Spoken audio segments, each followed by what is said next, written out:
So this is my newborn assessment video. The first thing that I'm going to be doing when I walk into the room is washing my hands and introducing myself to the parents. I'm going to make sure that this assessment is okay with the parents. And the first thing, and I'll make sure that I am giving dignity to the baby and communicating with the parents in a language that is appropriate for their education level.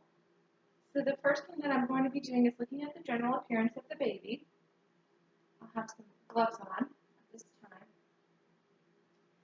So I can see that the baby is slightly flexed. There's no acrocyanosis. The baby is aligned. So next I'll be taking the length, weight, head circumference, and chest circumference of this baby.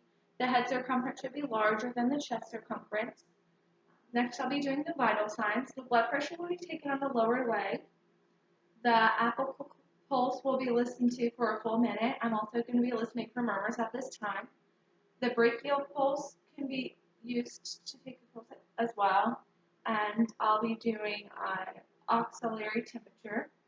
The respirations can be counted by putting your hand on the baby's chest. So I'm also going to be looking for, does this baby have milia, laguno, vernix? So the baby does have some milia on her nose.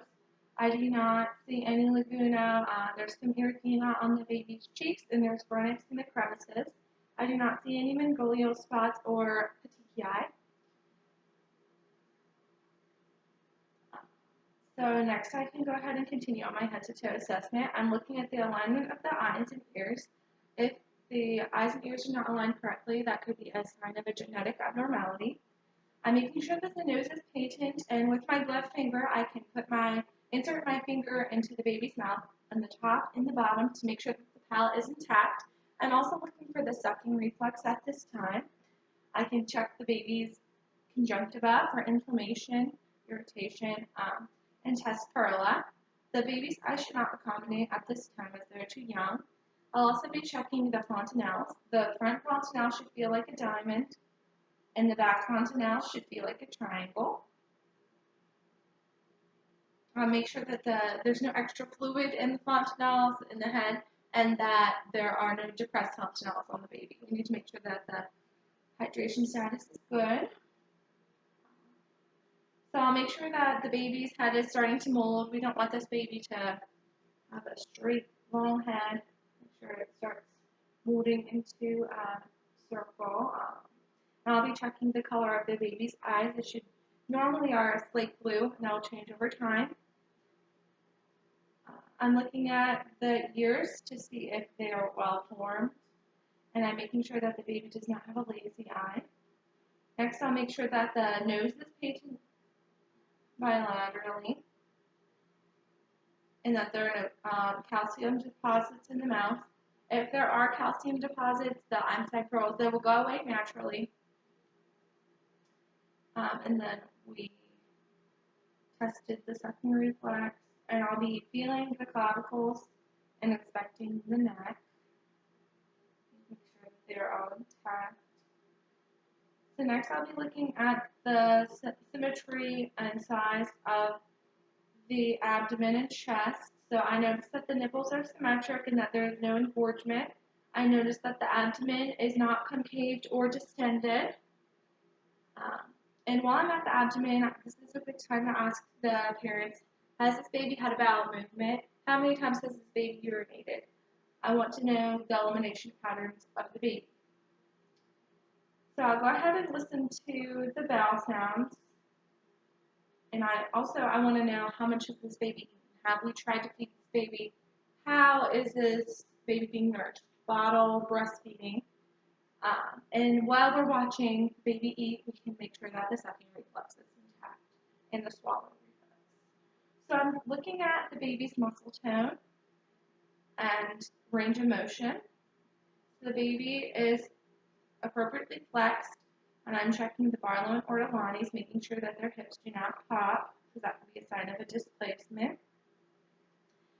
While I'm here, I can go ahead and look and count the fingers, making sure there's 5 on each extremity, and I can test the palmar reflex. Her fingers should go around my fingers, and her toes should do the same, and this will be the palmar reflex.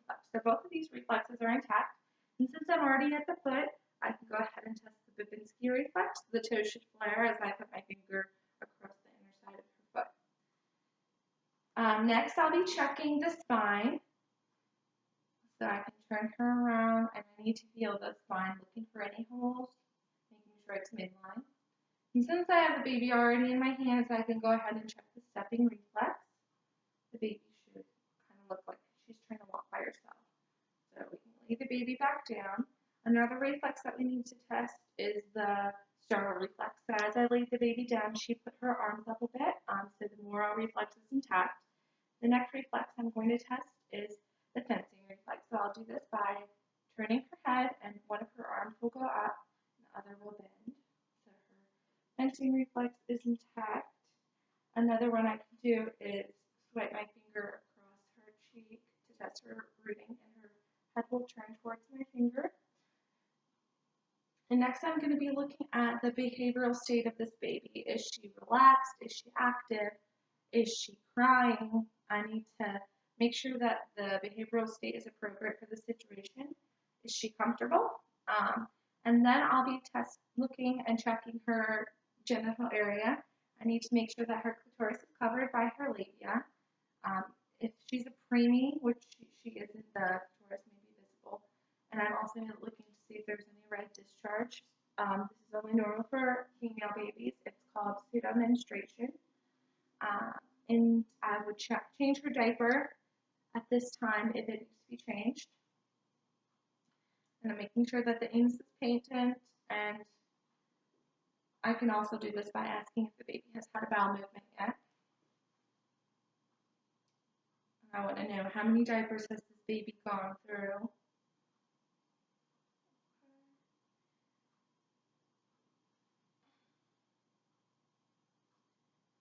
I can, at this time, during the end of this assessment, I can ask the parents if there are any concerns with the baby.